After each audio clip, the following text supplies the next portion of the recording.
Mini వ్లాగ్‌కి స్వాగతం. మా పిన్ని ఈరోజు లంచ్‌కి పిలిచింది.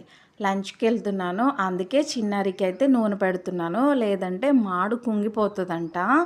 ఇంకా పిన్ని అయితే చికెన్ బిర్యానీ అలాగే చికెన్ ఫ్రై చేసింది. నేను తింటున్నంతసేపు పిన్ని చిన్నారిని అయితే ముచ్చట్లేసుకుంది. అలాగే ఎత్తుకుందనమాట. ఇంక ఇంటికొచ్చిన తర్వాత మీషో అన్బాక్సింగ్ చేశాను. చెరిపాప కోసం మేకప్ కిట్ అయితే కొన్నాను. చాలా తక్కువ ప్రైస్‌లోనే నాకొచ్చింది. 175 రూపీస్ పడిందనమాట. ఇంకా చెరిపాప నెక్స్ట్ ఇయర్ నుంచి స్కూల్‌కెళ్తుంది కాబట్టి ఏమన్నా ప్రోగ్రామ్స్ ఉంటే అప్పటికప్పుడు నేర్చుకోలేము కదా! ఇప్పటి నుంచే నేర్చుకుంటే పర్ఫెక్ట్‌గా వస్తదని ఈ తక్కువ ప్రైస్‌తో అయితే తీసుకున్నాను. ఇంక నేనైతే మా ఇంటికెళ్తున్నానని అమ్మ సారు ప్రిపేర్ చేస్తుంది. అలాగే గోంగూర పచ్చడి కూడా పెడుతుంది. ఈ 2 లాంగ్ వీడియోస్ అయితే అప్‌లోడ్ చేస్తాను నేను. చూడటం మాత్రం మర్చిపోకండి. ముందు రోజు అన్నీ సర్ది పెట్టుకుంటే ఎలాంటి హడావుడి ఉండదు కాబట్టి నేను మా మమ్మీ అయితే మా ప్రిపరేషన్స్ అయితే చేసేసుకుంటున్నాము. బాయ్ మరి.